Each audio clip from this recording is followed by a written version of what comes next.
liberté d'expression.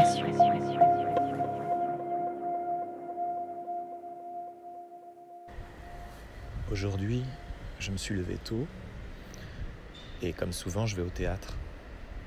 J'y prends la parole, ma parole où je parle celle des autres à travers leurs textes.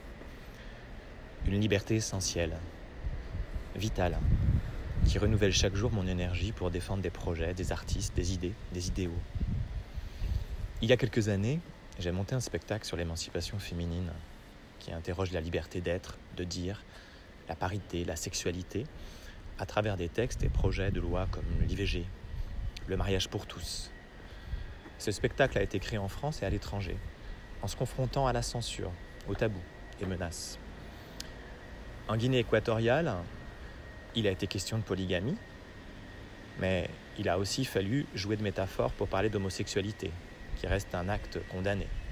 Nous étions en Guinée équatoriale. En Colombie, il a été question de la place des femmes dans la guerre et dans la pacification à l'œuvre après 50 ans de guerre civile. Mais j'ai découvert l'embarras des interprètes du projet pour porter la parole et les mots de Simone Veil. C'était pourtant de fortes personnalités, pour la plupart d'anciennes combattantes d'extrême droite ou gauche, ou leaders afro. Chacune était convaincue de la nécessité de légaliser l'IVG, mais il leur était difficile de le dire ouvertement sur le plateau. Trouver des financements pour le projet a été complexe. Alors, si les entreprises ou ONG nous encourageaient, elles ne pouvaient associer leur image ou leur nom à un projet qui revendiquait ce droit. Mais nous l'avons fait. Il y a eu des menaces, nous avons été traités de féminazis. Nous étions en Colombie. En France, le spectacle a été créé en plein débat sur le mariage pour tous.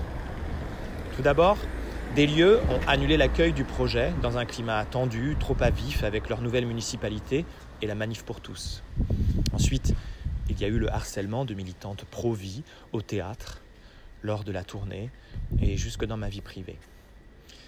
Cette fois-ci, je ne pouvais pas dire que j'étais à l'étranger ou sur un autre continent. Être confronté frontalement à la censure, qui entraîne dans son sillage de plus pernicieuses autocensures, ça incite à relire les articles 10 et 11 qui défendent notre liberté d'expression et à les défendre.